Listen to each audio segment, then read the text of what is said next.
6-3-31-21. I thank you for being a part of this BE collection and for doing this interview. And it's great to see you. Thank you. I'm just going to start with some simple questions, starting with, where were you born? I was born in Glendale, California in 1939. Not that long ago, right? If you say so. And did you stay in Glendale while you were growing up? Almost. My parents lived in the San Fernando Valley, which is more or less in the same area. And that's where I grew up and went to school. And for the most part, started my college education there as well. Where did you attend college? I went to Pierce College for 2 years, and then I went to San Fernando Valley State College, which is now CSUN, about becoming a teacher or an administrator in a school. And so I thought, well, that's not my first choice or even my second choice. Who was giving you that information?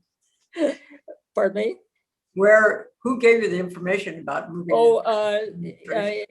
In high school, teachers and administrators. I was a student leader, so I had lots of contact with administrators and as well as teachers, and they all sort of nudged me in that direction. And that's how it happened, I think. And so that's why I entered the program for teaching. Did your parents support that? Gosh, I don't know. I never asked them. Did they encourage you to go to college? No, I can't say they really encouraged me. Mm-hmm. They didn't object when I indicated. I had a kind of a strange experience when I was going to register. I was a high school senior, and I needed to go in-person registration to Pierce. And I was going to drive. And my dad said, no, you can't use the car. And I said, well, how am I going to get to Pierce? And he said, it's not that important. Really? And it was vital to me. So I left and I ran for the school bus. I went to school and I had no idea. So when I ended the school for the day, my mom was there in the family car and she took me over. When you were in high school, were you involved in art and athletics? Yeah. I always took an art course along with my academic program. And the athletics was a group called Girls Athletic Association, but it was GAA. I belonged to that, but yeah. I was not athletic. Oh, well, that was my experience in it. It was really more of a social club, and I think almost every girl in high school belonged to it. And we did play games, but we were discouraged from trying to win a game. Oh, really? Yeah. Girls don't do that, right? Yeah, girls don't try and win games. But all my friends were there, so, it was a good experience, I think. When did you start coming out as a lesbian to yourself? I think I was in my 30s before I really had the language or the information to identify myself. I remember when I was just a preschooler, I was about 3 or 4, And I remember standing out in one of our fields, and I saw my dad sitting on the front porch in his bathrobe. And I just had this realization that if I was going to do the things that I intended with my life, my folks probably were not going to be helping me. I was going to have to do it under my own steam. And I think, yeah, it was pretty amazing. I think the thrust of my life was always been independence. And I guess it kind of included being a lesbian, and yet at that time I never had any experience with being that identified. So in high school, you didn't carry that thought into high school, or did you just progress into your education? Did I see myself as a lesbian in high school?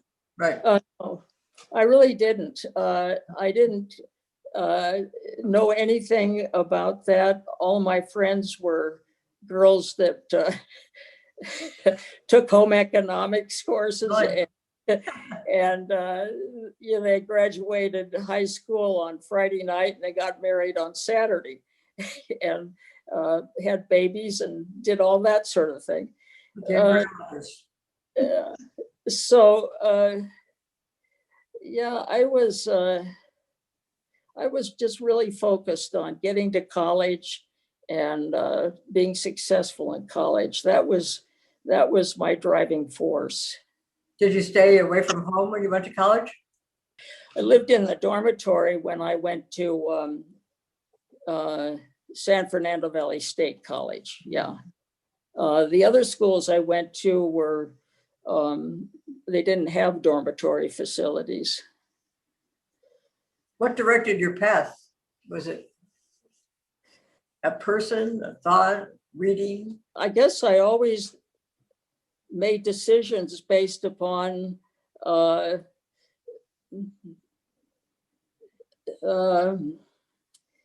being successful and being independent. I didn't want to connect with any person or situation that would determine what I did. You wanted to maintain your independence. Yeah, Are you still like that? Yep.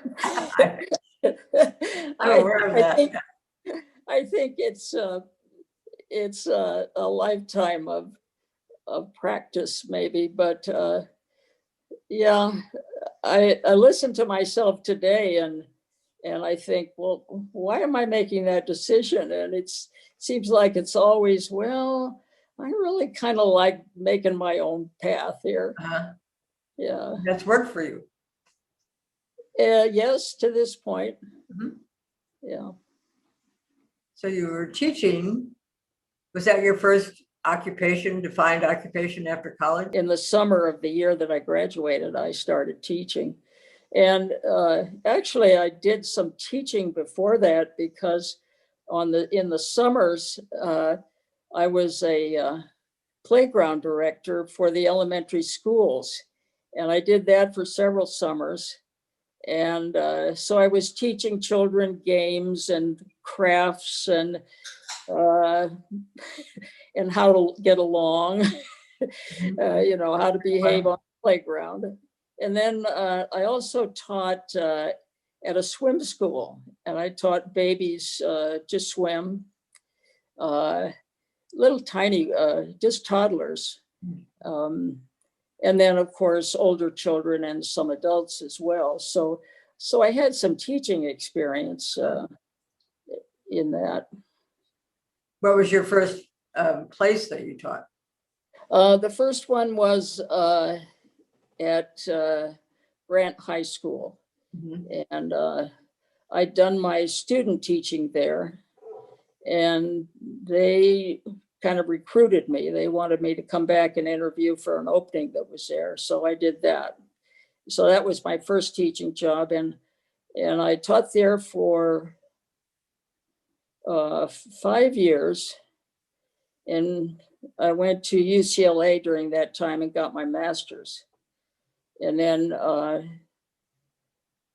after that, I taught at the college level. Mhm.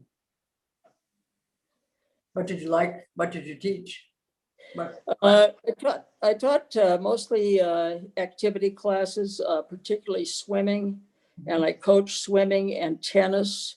And in tennis, you play what they call mixed doubles. So Mhm. it's a man and a woman on each side. And so I coached the mixed doubles tennis team as well. Did you tell them their goal was to win? Absolutely. Right. You changed that.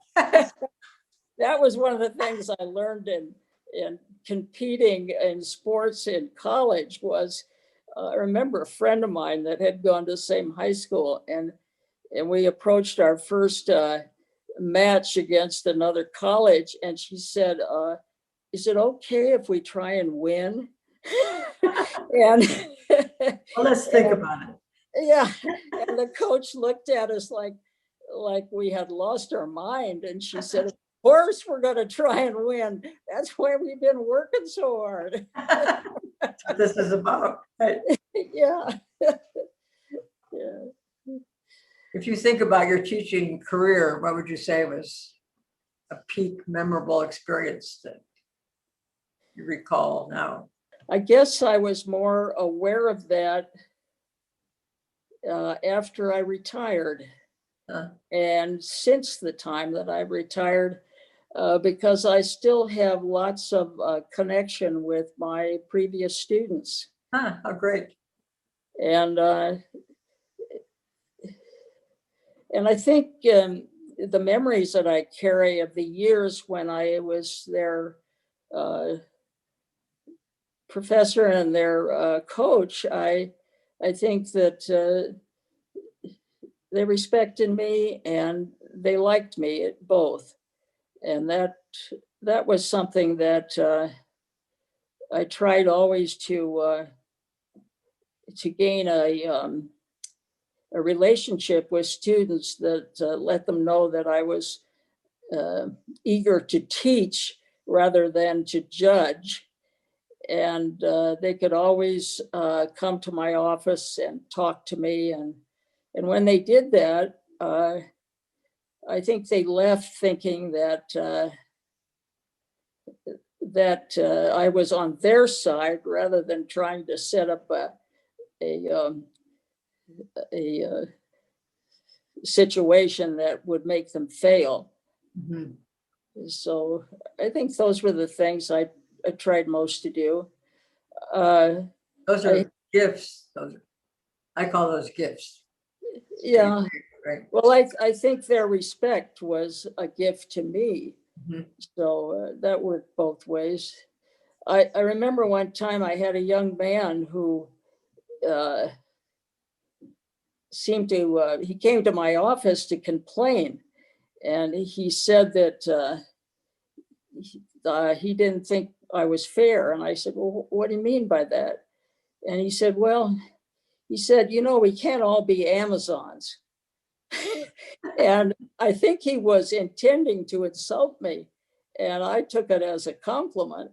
And I said, you can't be an Amazon necessarily or a gifted athlete, but everyone can make their best effort. And that's what I try and teach in my classes. And I said, you haven't made your best effort. You've tried to get out of things instead of get into them.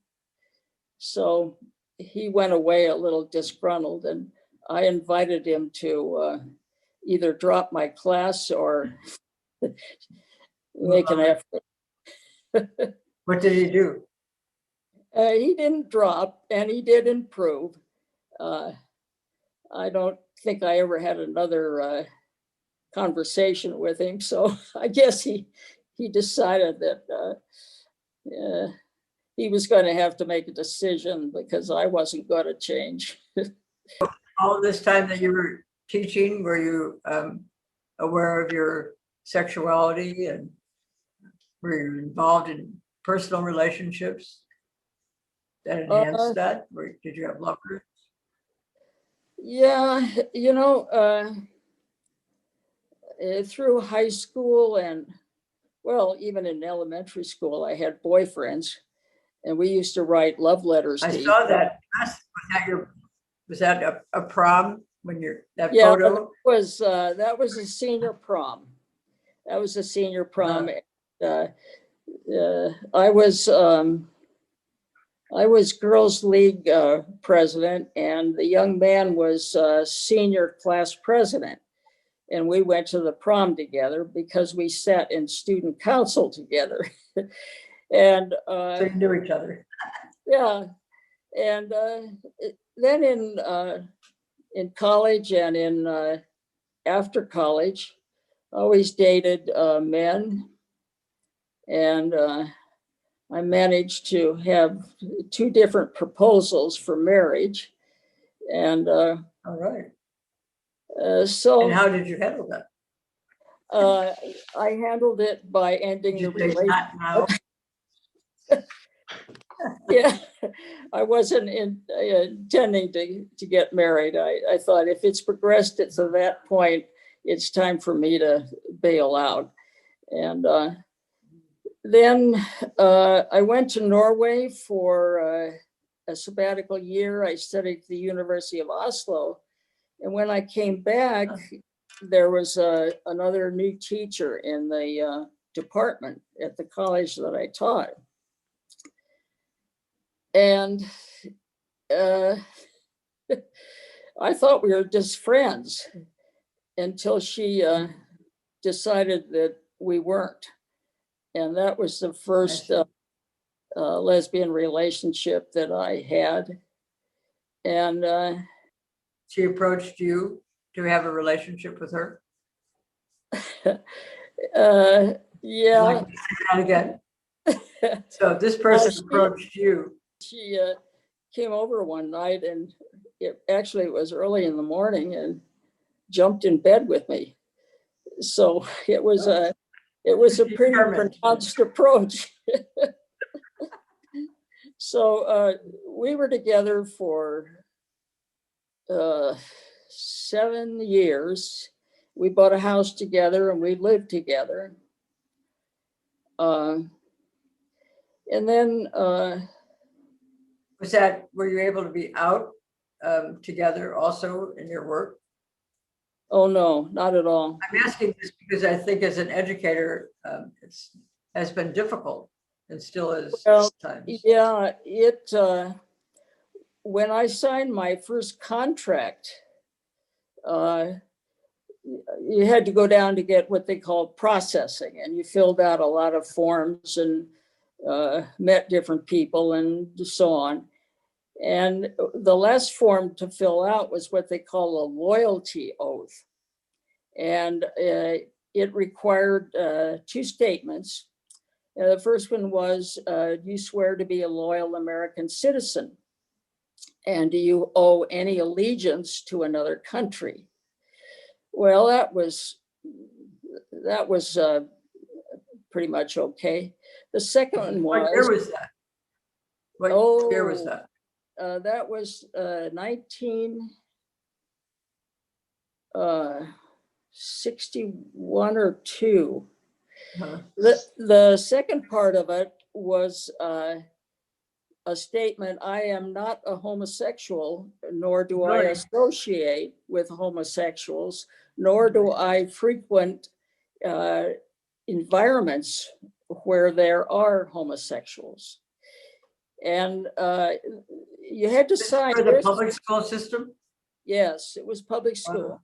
Mm-hmm. And you had to sign it, and you had to raise your hand and swear to it with a witness. Right. So there was a lot on the line with that statement. And I think eventually that policy was withheld.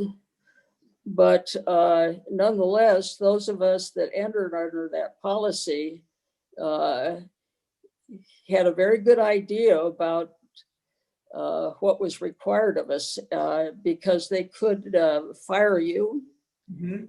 and take away your state credential to teach. So it was pretty weighty. Very And much. I knew when I was in junior high school, I knew of two teachers that had that happen. The officers came right into the classroom and took the teacher out, and he was prosecuted because that was against the law.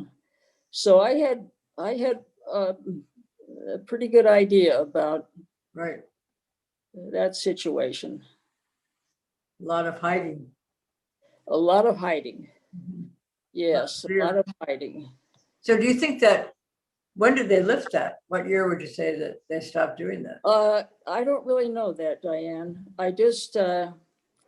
I know as time moved on, I was aware that there were more and more lesbian and gay men in the teaching ranks, and in fact, in the administrative ranks. Mhm. Everywhere.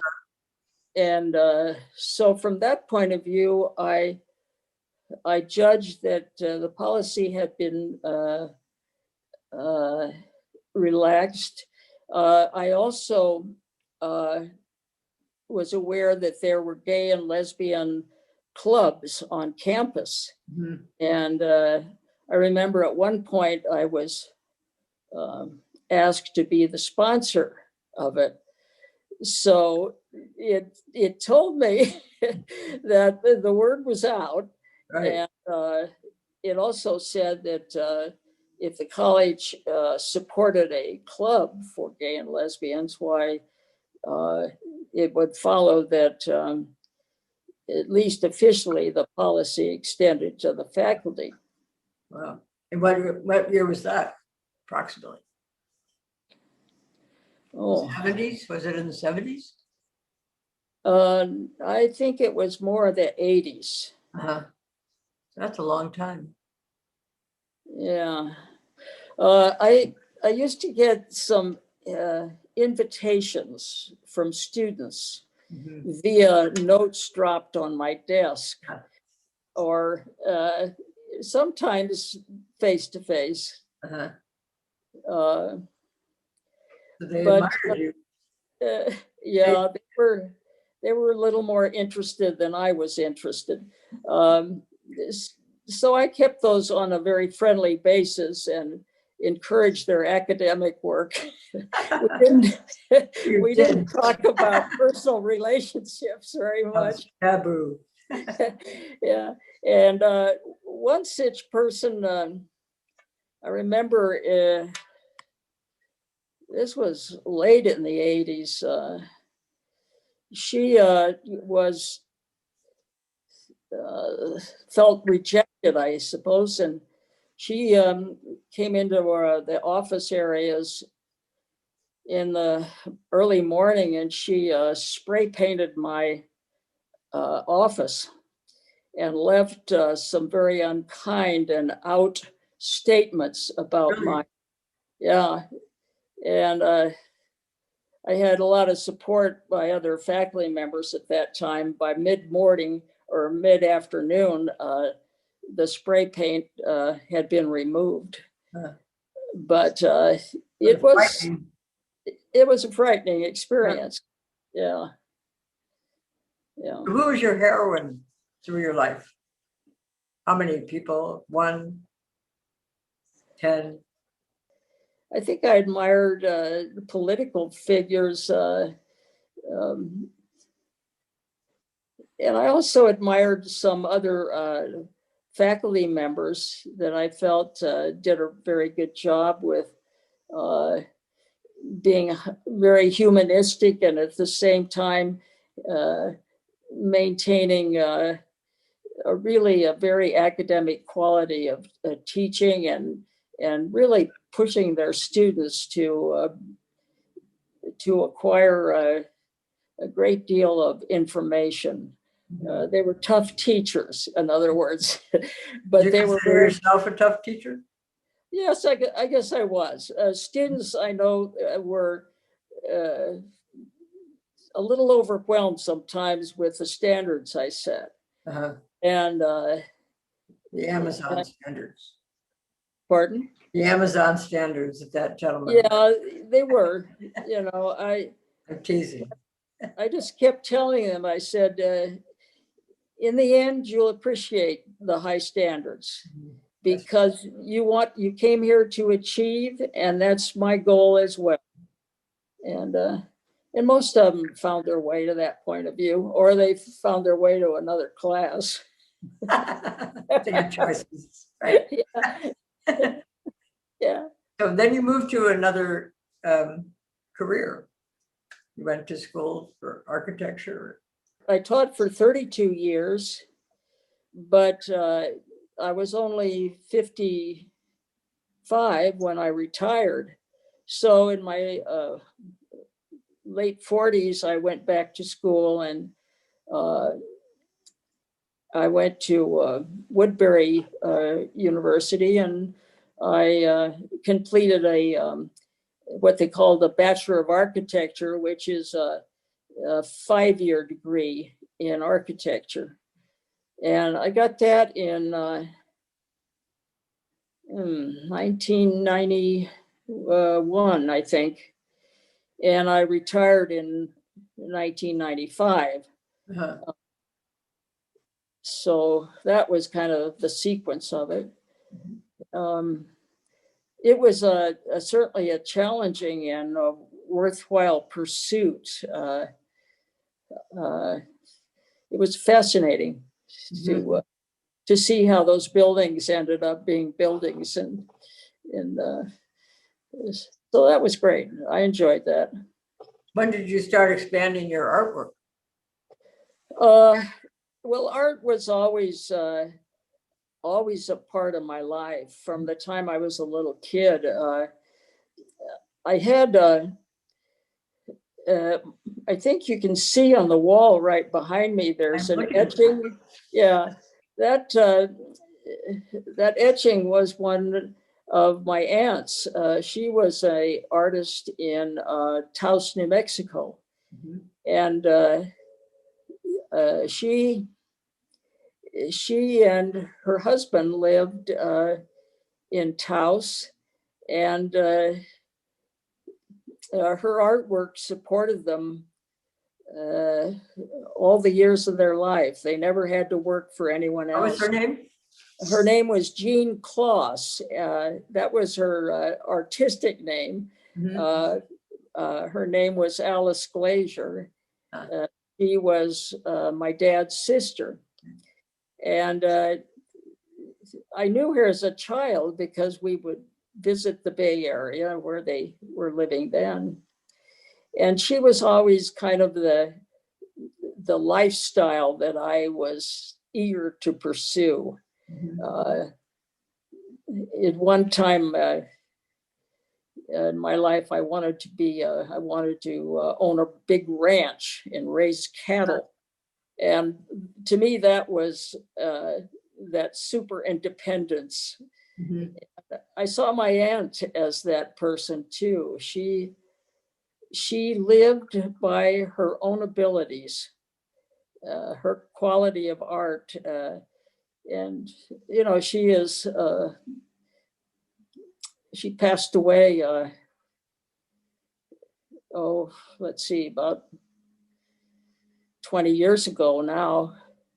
But her artwork lives on. It's very valuable now and highly collected. Do you see your artwork as part of your legacy? Only on a personal level. It's meaningful to me, and I have exhibited, but it's a lot of work to be an artist and to keep exhibiting and showing and producing quality work. I think it's something for a younger person to pursue. So we're closing It's been great to see you. Thank you. Yes, and I have one more question. In your own legacy, what would you like to be remembered for? As I witnessed and lived my life, I would like to have had the freedom to be that person, to be respected as being a lesbian woman. And I think the tide has changed. I see young women today that are lesbians, and they are very open, very attractive, very accomplished, and I hope they always can live their life like that. I hope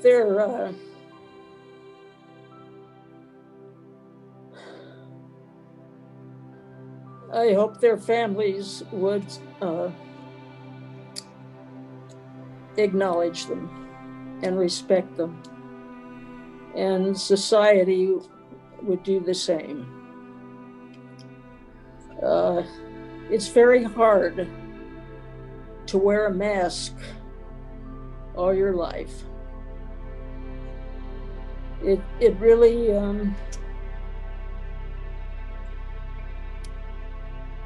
it really means that you're only part of a person instead of a complete one.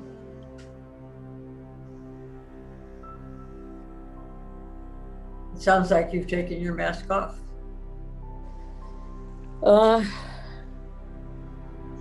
I don't know that I have. Mm-hmm.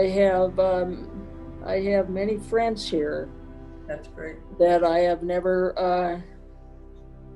talked about that part of me. Really? Of course, I have others that I live the life with.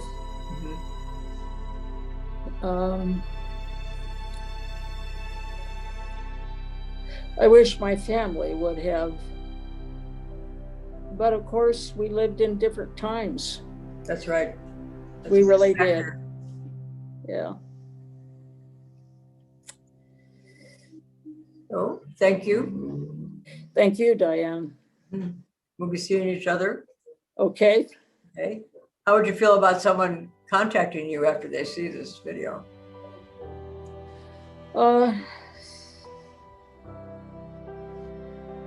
That would be okay. I hope the young women and men today can live their lives with confidence and openness. You know, people like you inspired that. Maybe you didn't say, "Oh, I'm your teacher, I'm a lesbian," by the way, but you demonstrated you respected people. You wanted the respect back, and you inspired that. This is our mission, to record the past and inspire the future. So we'll say goodbye for now, but we'll connect. Okay. Thank you. Goodbye. Thank you very much. Good to see you. Good to see you.